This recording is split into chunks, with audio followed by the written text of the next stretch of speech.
What's going on, guys? Bizyze here. In today's video, we're going to react to IWDominate video. The pro coach responded to my video. So we've got an AD carry coach and content creator making some points about some macro decisions and tempo, and I'll give you my personal opinion about what is going on. So first, let's see the context and let's get right into it. Watch this clip and we'll talk Jinx about has it. an entire item in base. So this guy's challenger apparently. She spam pings people to back off, takes a recall to get her item. Meanwhile, her entire team dies, and enemy team ends the game. What is the mistake? Is it just unlucky team and go next? Blame the team, learn nothing and queue up? No, actually the entire fault lies on Jinx. And the mistake goes... Like, this is a crazy statement that the entire fault lies on Jinx. What he's saying is essentially that what these guys did wasn't even 1% their fault. Running it down mid is somehow not even a mistake. It is entirely the Jinx's fault. Oh wait, I saw this video that was directed at me from the guy who said that it was all Jinx's fault for losing this game. Okay, let's hear this. There we go. This is the last post I'm gonna make about All right, this guy addressed me. He tagged me in it and he said, this clip was out of context. The one where he said it was all Jinx's fault for losing this game when 4 people ran it down mid. Because Dom have reviewed the clip, which is fair enough. The clip is bad, it's out of context. Okay. And I phrase things wrong in the clip. I just don't think that there's any context that you could use to defend. Like, I just think that it's really ill to say that running it down is a like not as impactful mistake, or that playing without tempo or ignoring tempo as an AD carry is a worse mistake than running directly into the enemy team and dying, you know? I've been discussing in private with pro players, challenger players, retired pro staff. I don't care about any of this, bro. Like, you could literally have Faker tell me, like, Faker could come to me himself and say, this is actually really good. Running it down mid here as 4 with your AD carry and base is really fucking good here. Like, Faker could tell me that, and I would just say, yeah, you're fucking wrong. You know, like, there's no appeal to authority that would actually work here that would make me think that somehow it is good to run it down. They see LCS, and majority of them, when they get the full picture, they do agree with me, even if it's to an extent. Can I have these players' names? Can I literally just have these players' names just so I can oust them all for just being completely fucking ridiculous about the game?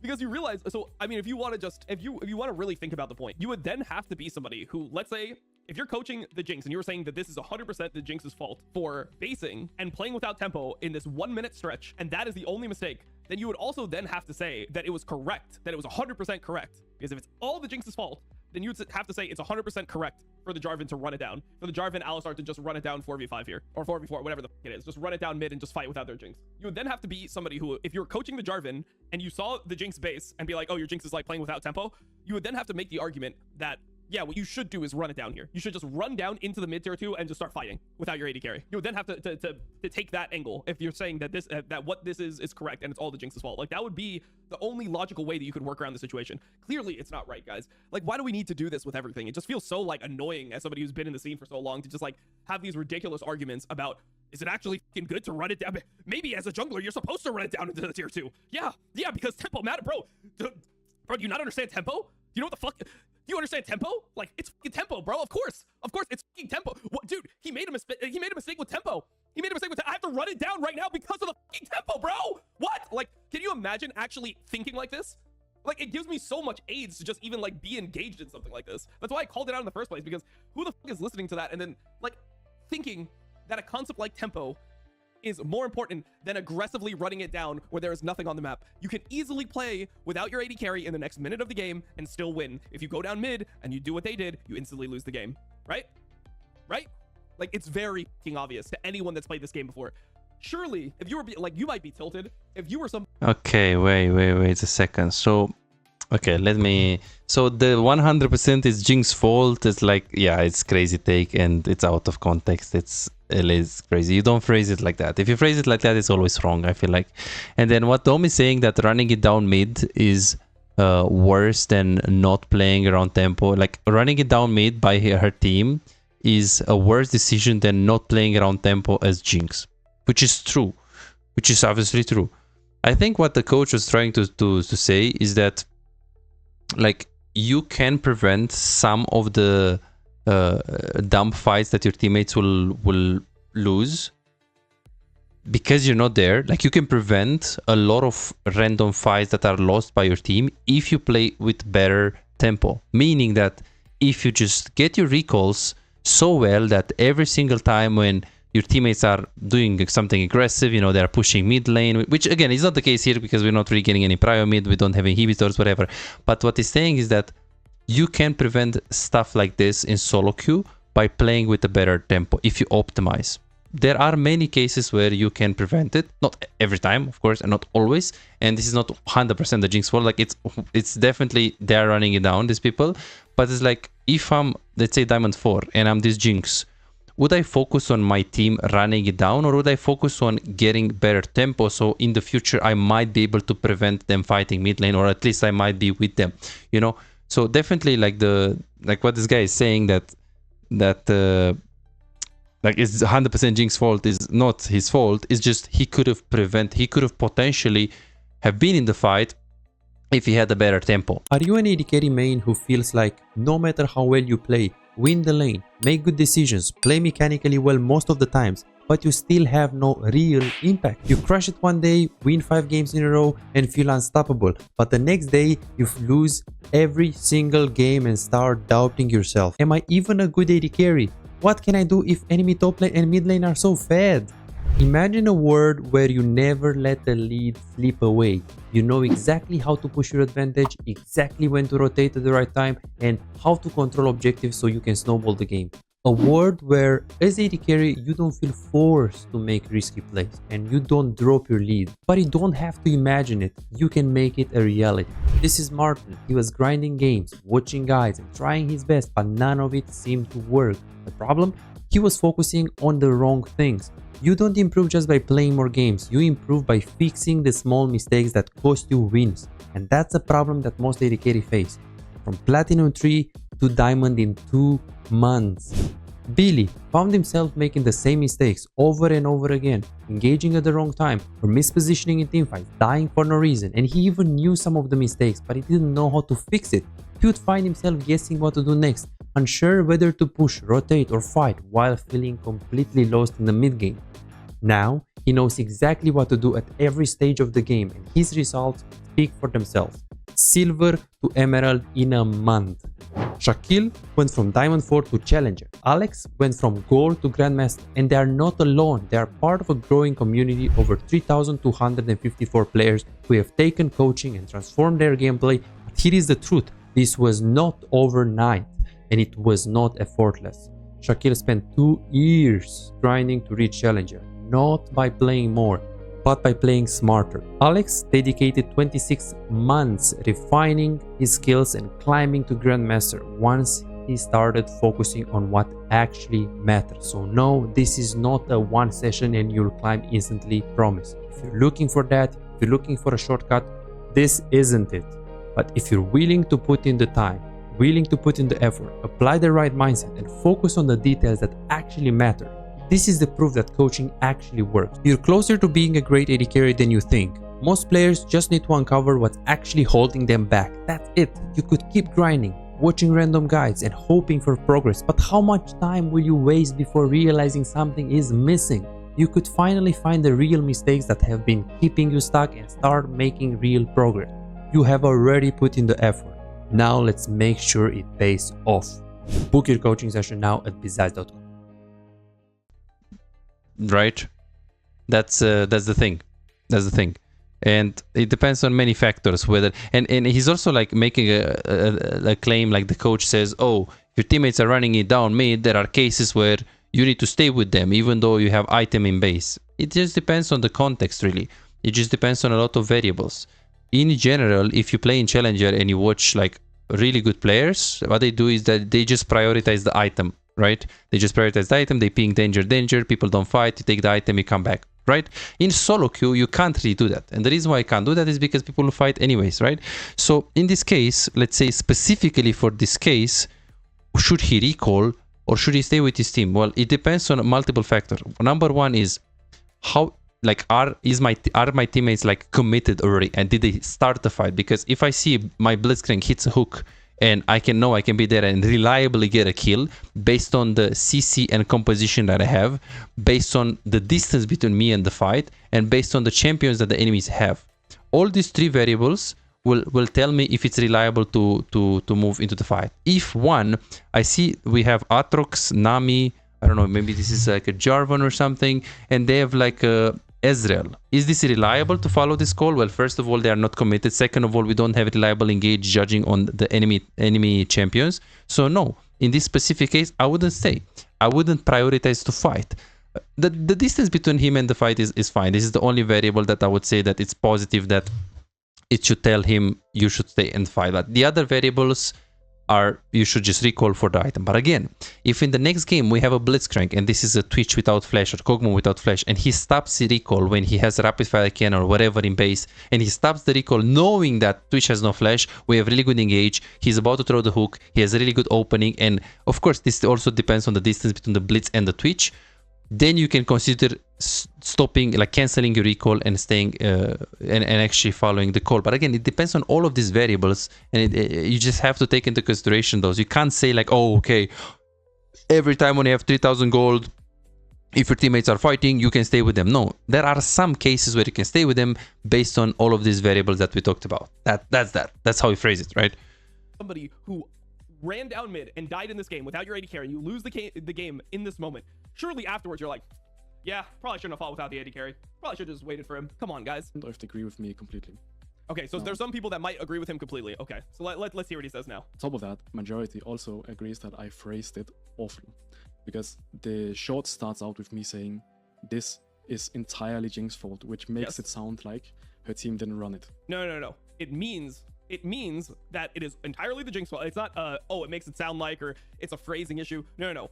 The statement you're making means that it is 100% the Jinx's fault, and that everyone else made the right play. Then that's what that means. It is not a oh, people didn't understand me, or it was out of context, or it's one of those things where the jungler could have played better, and instead I meant this. If you make a video and you say this is 100% the Jinx's fault, it might look to the untrained eye, it might look like they're running it down without their AD carry, but in reality, it's 100% the Jinx's fault. That is the argument you're making. There's no like, oh, well, I phrased it wrong, but it's actually a correct play. They absolutely did run it. That's not the point. Okay, wait, no, that's 100% the point. And how I should have phrased it was, we could have avoided this if we go back a minute and see what we could have done. Okay, sure. Yeah, you can actually avoid, but that's not phrasing it wrong. That's just saying something else. Like, that is literally just saying something else. Maybe you meant that, and you said something that was completely not that, and you just said the wrong thing. But look, if you're putting out content and you are saying this is 100% somebody else's fault, and people get that content, like I got that content organically. I got it on TikTok. It had a decent amount of likes. It's not my job then to be like, oh, well, let me go watch the full game and see if like, let me see if this is actually, you know, a situation where Jinx shouldn't have based. Maybe Jinx had money. Like, there's a bunch of things you don't see here. Maybe Jinx had money to base before this, right? And they actually could have played on this timer. Sure, you could say it could be optimized. Like, the Jinx could have made a play. Totally. That could be totally. fine.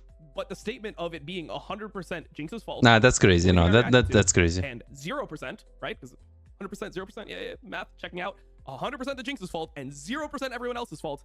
That is never going to work with me. There's no way that you are going to be able to defend this point. Instead of saying it was completely Jinx's fault. Some important context for this is I wrote on Twitter something about challengers, which makes you think it's all challengers. Yeah, you said it was like a challenger thing, right? It's not right. Like, challengers make this mistake. The game itself is... Which sure, like, challengers make every mistake, bro. Challengers make laning mistakes. Challengers die, like, get level up totally. And stuff. Challengers make every mistake because they're human beings. They're gonna make mistakes. Yeah. It's not like an even challengers make this mistake type thing. But yeah, I mean, if you're like, I don't know who this guy is. Maybe he's a challenger player. He shows a challenger border at the beginning of his videos. I don't know if that means that he is a challenger player himself. But the context is like it's going to make you think that it's a challenger game if you're saying even challengers make this mistake, and then you show a clip of somebody who you're like, oh, this guy was challenger before. Like low master, high diamond. The Jinx is formerly challenger, but she was returning to the game. Now, important thing to note is that they have a significant lead, Jinx's team, which is something you can also kind of see because I mean, I would like to see like a scoreboard and stuff. Ashrael is level 14. Bro, why not just show like scoreboard, like, I don't know, like team gold, something like this? Now, at this point, there's no objectives up, but because it's low master, high diamond, they constantly fight back and forth, and this is so late into the game that the next fight will decide the entire game. So I tell my student, when Ahri runs out of spawn, you should also run out of spawn, because something can happen. Now, a good compromise you can do here is when Ahri is running out of spawn, Jinx could easily have bought Lance Whisper and Quiver, and I think also Executioners. She just could not afford the entire item, but she could afford the components. So she could be running out of base with her Ahri, with all the components, which I think is a great compromise when you're considering it's solo queue and people can run it. Now, again, that doesn't mean that her team... Wait, is that even possible? I don't think that what he said is possible. Yeah, I don't think Executioners so. and Last Whisper. So Executioners and Last Whisper expensive. Is, I'm just gonna do the math on this to make sure this. So what he said is impossible, by the way. Yeah, He's making this video, I it's don't actually think so. impossible.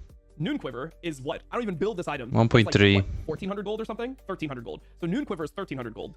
Last Whisper is 1450. So that's 1450. Executioner's Calling is another 800 gold on top. Yeah, Now we're at it's- 3500, 3550, yeah. and Mortal Reminder is 3200. This could not, you could never have that. Like, this is just completely. Yeah, random. it's a lot. when they ran It's a and lot. run it, which I think is a great compromise when you're considering it's SoloQ. She could afford the components, so she could be running out of base with her Ahri, with all the components, which I think is a great compromise when you're considering it's SoloQ and people can run it.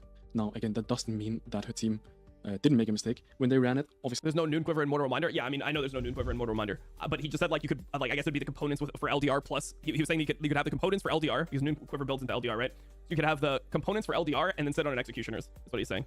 they made a mistake. Honestly, what fucking build does this guy have? What time is it in the game where you have 3 item slots available? Like, how can you be level 17 as an AD carry in this game state? Nah, and yes. You don't even have, like, you're not building your 4th item. Yeah, Is there a way he that has I can see fourth. this game? Because I don't even feel like what he 100%. said could be possible. 100%. Okay, number one, mathematically, it doesn't make sense. But then also, when it comes to building the, like, how can you have 3 component slots plus boots plus IE plus, I mean, he has Runans in this game. So what? He has IE, Runans, plus Yuntao probably, and then he also has 3 component slots. Like, what? Can I see this game? Is there some place you can Nah, see this he game? 'Cause doesn't. I would really It's like to crazy. see if what he's saying is even possible. Do you have 3 open slots at 30 plus minutes?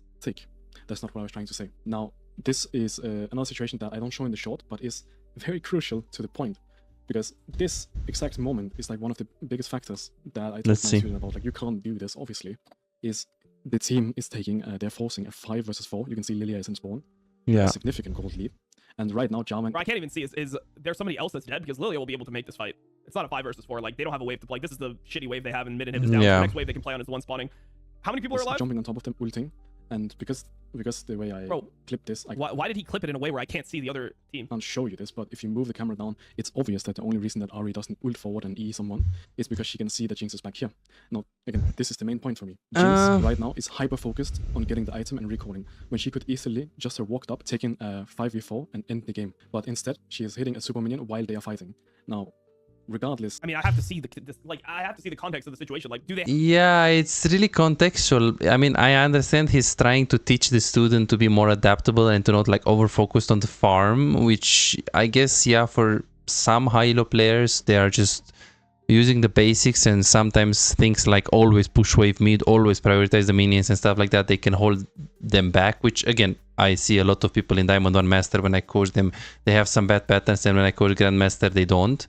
Like in terms of the minions, so maybe he's trying to teach Jinx that. But again, if Ahri is looking to engage, it just really depends on who is she gonna engage, who else can engage, because again, it just looks, look, we have an Alistar, and it looks like Jarvan, Alistar, Ahri versus Ezreal, Lulu.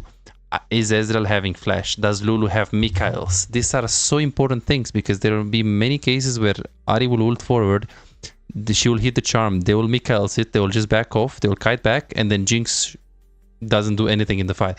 So it just really depends on, do we want to stay here? If I have 3000 gold and I have item in base, it really depends on, yes, sometimes you can actually stay. Sometimes you can actually stay with 3000 gold if your teammate is about to fight. Yeah, we don't really have a wave, but if Ahri is about to hit a charm on a target that is 100% dead, or even on 2 targets because there are 2 people here, then there are cases where you can consider staying as Jinx. But it just depends on the champions you're playing, on the compositions you're playing, how reliable it is for you to, you know, move to the fight and get a minimum a kill, and that will just depend on the champions, right? So as I said, Ezreal into Jarvan, Alistar, Ahri.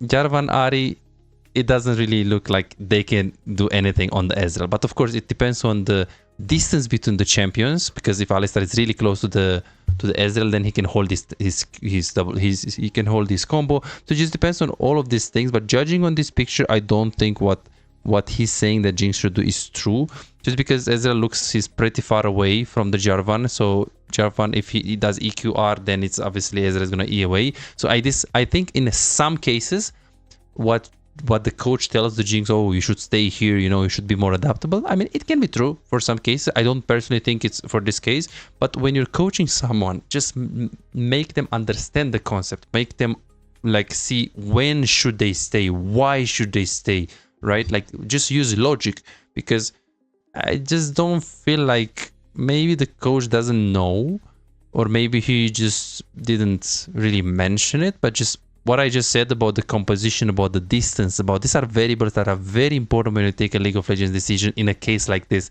because it's not like, oh, always when you have 3000 gold you recall and you ignore your teammates. No, there is not always in this game. It's always adaptable, if you want to say always, right? They have sums. Does the enemy team have sums here? I don't even know what the fucking enemy team comp is, bro. I can't see shit. I don't know if this is possible. Maybe this is possible. Maybe they can look for a 5v4 and they can win it and end the game. If there's like an AD carry somewhere here, like it's an Ezreal, I see that with no flash. I can't see shit, bro. Out of context the clip was, regardless of how badly I phrased it. I think most, if not all people would agree with me. When your team is trying to take a 5v4 with a significant gold lead, you don't just hit a minion and start recalling. You join the fight. I think pretty much everyone would agree with that point. So absolutely I did phrase things wrong. So what I should have said is this could have been avoided. Let's go back a minute. This could have potentially been avoided. That's what I'm saying. Look at how. Yeah, potentially, yeah. I mean, if that's like the point, then that's a completely different point than the point that he's making. You know, it's not like that's what I meant. Like it's obvious that I meant that, but instead, like people are interpreting it as this. Like I don't know, it's just like so weird to me. I meant it because because I feel like what people like to do is this is the vibe I get. This could be wrong, but this is how I see things, right? I feel like a concept like tempo. When you say tempo, a lot of people don't understand what that means. A casual player doesn't understand what it means, and it makes you sound like you're really smart about the game. It's like, oh shit, this guy knows tempo. It's like, okay, he's a real coach, bro. This guy's talking about tempo, like he knows something. So by like saying something like this is all Jinx's fault because Jinx doesn't understand this concept of tempo, I feel like the idea is supposed to be that people are watching it are like, oh shit, really? Because to me it looks like running it down is bad, but it's actually worse to not play with tempo. So now I got to learn more from this guy and I got to understand more about tempo as a player because he's a challenger player and I'm not a challenger player, and these are the things that are preventing me from actually being good at the game. This is the vibe that I get from these types of clips. Like they seem like they're engagement bait by trying to be like, oh, hey, I'm a coach. I know what tempo is. You might not know what tempo is. So if you come and watch me, I'll be able to teach you more, and that's how you're going to climb. I already say in the video, I think I said it in the clip as well, this goes a minute back. And that's what I mean. When I said it's her fault, basically what I meant was because we ignored this. So if you're walking back, this is 100% Jinx's fault, to maybe Jinx could have played slightly better in this situation. It's like, maybe I agree with you, man. Maybe I agree with you at that point. And like, it feels like he's trying to prove to me, or I mean, he tagged me in it, but to whoever's watching this, that it's still like Jinx could have done something better. We're like at the point of we went from this 100% Jinx's fault to maybe Jinx could have optimized something slightly. This is a huge difference, right? There's a huge difference in terms of what we're actually discussing here. Yeah, for sure. I mean, again, like when you're coaching someone, you really want, like a lot of people when they play AD carry, they feel like they don't have influence, they don't have agency. So takes like, oh, it's 100% your fault, or I mean, they're pretty wrong though. And I don't think you should say that. I think what he was trying to do was like, okay, so how do I combat this like AD carry no agency? How do I combat this AD carry useless role? And I show the student that he actually has agency, and I tell him that it's 100% his fault. I mean, it's kind of stupid, and I don't think it's the right way to do it. Maybe that's why he was actually trying to do it.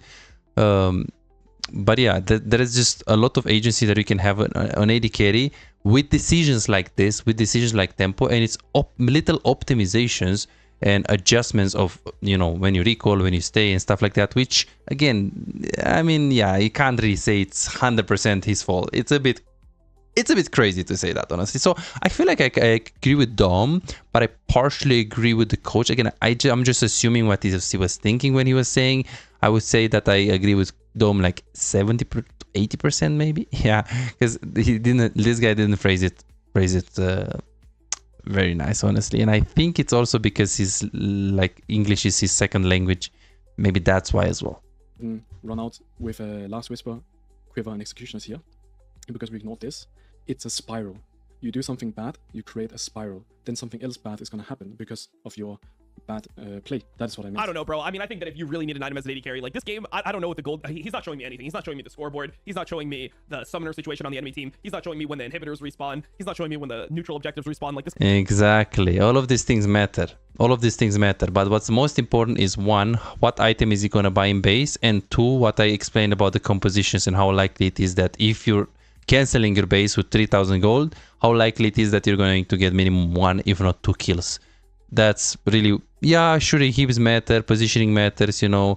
I mean, I guess you can also show when did Lilia respawn, and you can show the vision as well. Stuff like that are like also can be important, but again, what I said, I feel like there are more important things in this case, like the gold and the summoner spells, yes, for sure, and also the specific compositions in general and stuff like that. This guy didn't show anything. Like, bro, it's not that hard to just hit you like go into the replay, hit U, hit N, and then just be able to clip the whole screen so people can see the context. Like, and have the scoreboard up, hit O, have the scoreboard up. Like, it's not that hard to do this so that people can know what the fuck is going on in the game. But if you are in a close situation where your item is going to be the difference between potentially losing and winning, I think that you can, if you spam ping your team, you tell your team, don't fight here, and you're clearly basing and you're pinging them not to fight. If he said he's spam pinged and then he's buying an item, I think you still should be allowed to buy the item. I did not mean to say that this is not their fault. They are running it here. Yes, running it down is bad, right? Absolutely. But It's like, this is the equivalent, right, of me going into a situation as a jungler and being like, I'm going, maybe, bro, maybe I've done this shit when I was frustrated playing SoloQ, but it's clearly not right. It's like me playing jungle and going for crab, and I can see that my lanes have prio, right? This is even a less extreme version of this, but I'm going for crab. I can see my lanes don't have prio, or my lanes have prio, but the enemy is moving first. You know, the enemy is moving to the crab first, and instead of me giving up crab, I just go for the crab, suicide, and give double buffs. And then I say, this was 100% your fault. Like I can't control my own character, you know, like the same situation. it is a low masters, and it can very much be expected, especially when you have an opportunity to simply just end the game right here. And you also have an opportunity to run out of spawn with Last Whisper and Quiver here, maybe even Execution as well. I can't remember if she had enough Execution as well. Wait, did he say Now, another cloak, or is he point talking about that also Quiver? important to mention is how late in the game Okay, right here. can I we see the replay? Because I swear to God, this guy cannot have 3 item slots available. also have an opportunity to run out of spawn with Last Whisper and Quiver here, maybe even Execution as well. Let's do Whispering Quiver. Is he calling, maybe he's calling Cloak of Agility Quiver, but that is a completely different item, you know? Like, that is a completely different item. Noon Quiver builds into LDR, but there's no way this guy has 3 slots available for Executioners, Last Whisper. Like, I just don't, like, how is it possible this guy has this much, this guy is this poor, but it's this late into the game? Like, he would have to have Yuntal, Runan's boots, and then have 3 slots. There is no way. Yeah, and he's not even the most ahead. Jarvan is 1 level ahead. So jungle is more ahead than you. Also, top lane is level 17, which is weird because usually top lane is high level, and Alistar is level 15, which usually supports are like 3 to 4 levels down late game. So yeah, I think he minimum has 3 items, but I think minimum 4, 3.5 at worst, I think.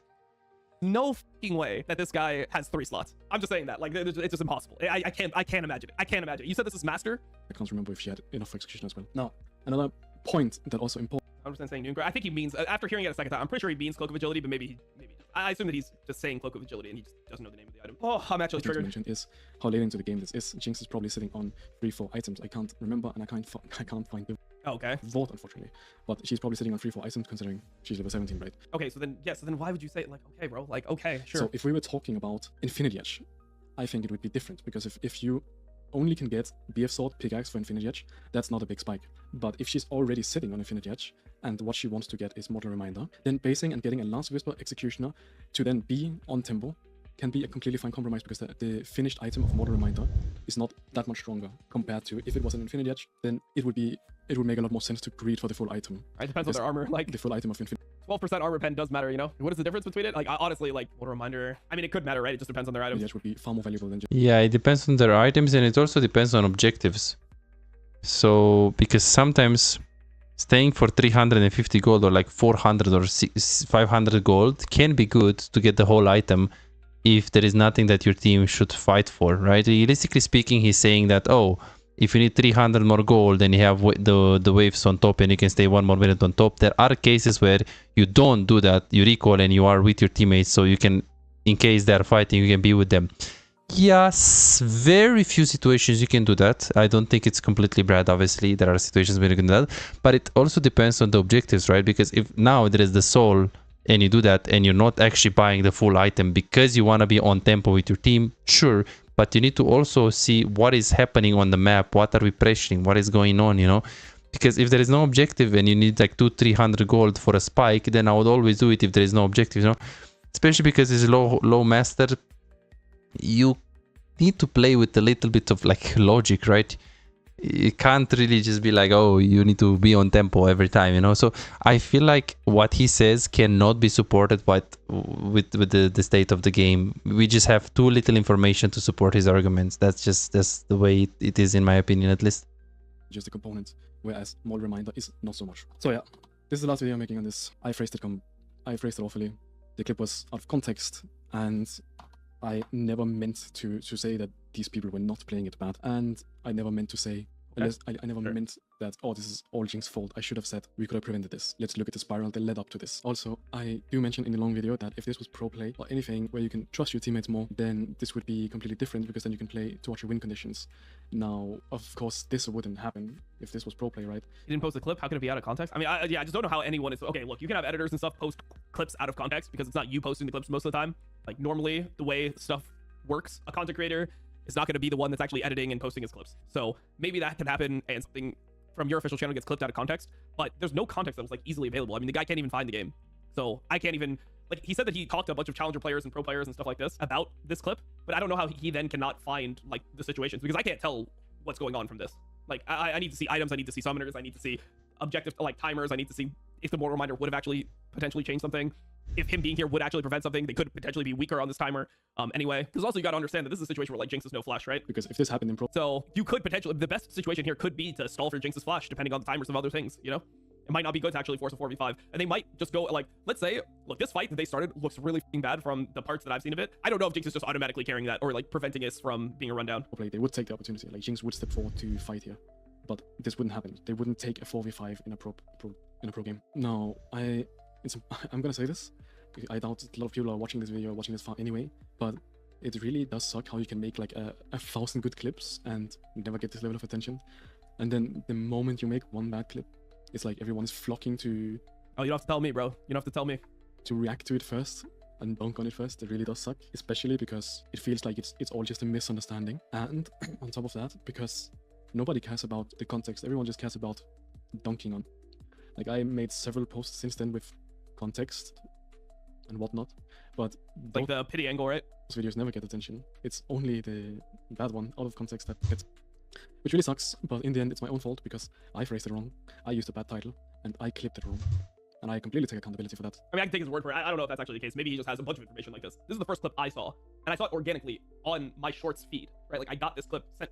Like, it just like I got it through the algorithm. I guess the algorithm knows me. It's like, oh, this shit is gonna piss you off. You're gonna watch this. So and maybe he has 1,000 good clips, or maybe he has a bunch of other clips where he's just providing misinformation. I have no idea, right? I have no idea. I guess, I mean, I'll give him the benefit of the doubt. Maybe he's just the fucking goated coach, bro. I can't even blame. I mean, if you look at his like recent clips, right? I mean, it makes sense, right? If you look at his last like 10 clips, he had one clip where he talks about like, you are a liar, loser's Q is not real. And he has a bunch of ones that are like 5,000, 1,000, 2,000, 24,000, 3,000, 2,000, 38,000. Like he has clips around there, and then this one has 110,000. So this was like a very popular clip he had. Larger creators for reacting how they did, because in the video, I can't even blame the larger creators for reacting how they did, because in the video, they are just reacting to what they are hearing and what they are seeing. They can't react to what they don't know, of course.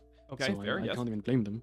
But like I said, it does really suck that when you then make the context, that does get reacted to, because then I'm just left here feeling like this is all a big misunderstanding, and I'm getting my name. I mean, the thing is, like, this is not the like. I don't have the context here though. Like, that's the problem. It's like if you can't find the clip of the game, and I can't see what the enemy's conditions are, I can't see their summoners, I can't see what items they have, I can't see the objective timers, I can't see if like I can't even see, bro, how many people are on the screen. I don't know if this is I don't know if this is 4 champions on top of each other and Lilia coming from base, or if this is 3 champions and Lilia coming from base and 1 person dead. But they don't have a wave to play on until this wave right here. I also need to see the death timer of the last person that's dead. It's like I need more to make a decision. But I can tell you that what I said was there's no context that could make what he said originally true. And sure, maybe he misspoke or he said the wrong thing, or he was just like, he should have said something different. I don't know, bro. Like, whatever. I mean, there's benefit of the doubt. I'm fine with doing all that, but it still seems hard for me to come out with much that's charitable here. And yeah, the endless harassment I'm receiving is also feeling a bit out of proportion. Like even if there wasn't all of this context that I just showed, even if it was just a completely bad clip and a bad opinion,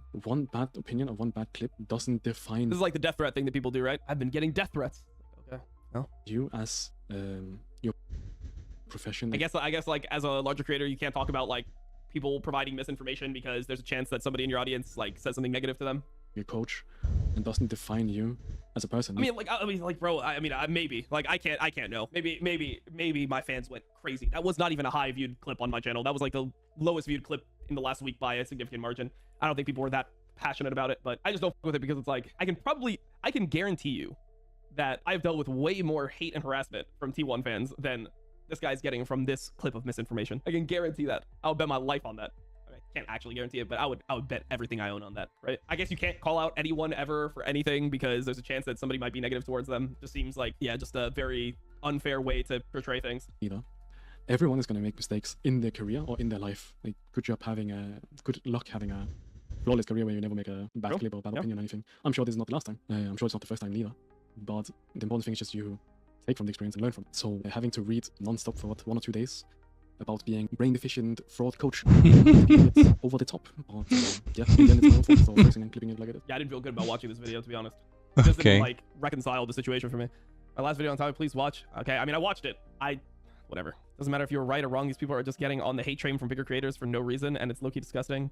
Like talking about, I mean, it's very disingenuous to say that it's like, oh, like content creators are just seeing it as like easy clicks or something, and that's why we're reacting to this. I do have an actual interest in proper coaching and good sources of information for players in League of Legends. I think it's really weird to say that it's like, why would these people don't care about this? It's just them wanting to hate train you because it's easy points. It's like, bro, I don't even, was there anyone else who even reacted to this? Was there any other creator that actually reacted to this? I didn't even see it, bro. Like I literally saw this organically. So I don't know, man.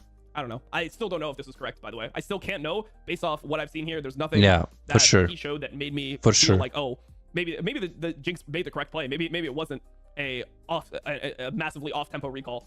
Like I just don't know what's going on in this clip, and he can't find it. So more interactions and attractions to his content channel from that one topic alone than everything else he put out sounds worth to me. I mean, I don't agree with that. I don't think that it's like all publicity is good publicity. There's definitely bad publicity, right? Yeah. I think if the one thing that blows up is that you're like a fraud coach or something, and that's what people think of you, that's not going to be good, right? Yeah. I don't stand by this. I haven't got any interaction to my other content, only that one video to flame me. So a really weird way to justify harassment. I mean, I would say that at that situation, you just need to make another piece of content that does well, you know, that is visible. Like the other content, the reason why this blew up was because it was ridiculous, right?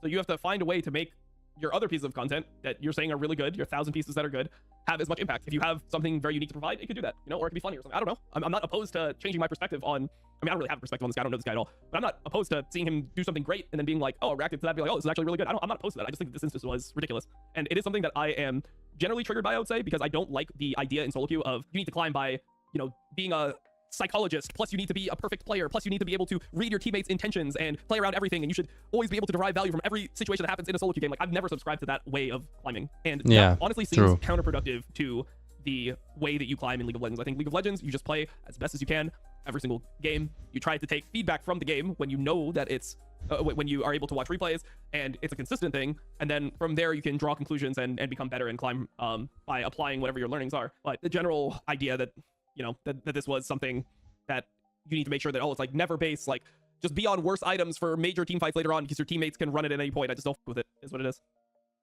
Yeah, totally agree. I think Dom is right. Like, they just didn't really give too much context, and I do feel like yeah, I don't know, he just didn't do any. The thing is, I feel bad to say it, but even when he tried to answer it second time, he still didn't feel like he grasps the whole concept of why would you stay there, what do you need to take into consideration and stuff, which Dom actually went through a few things: objective timers, summoner spells, whatever. And what, in my opinion, is the most important thing is the compositions and how close the champions are to each other, so you know if it's reliable for the guy to, you know, stay, because the R is gonna hit the charm and then GG. So that's basically my opinion, guys. I hope you guys enjoy it. Be sure to like and subscribe, and hope to see you in the next video. Bye bye, guys.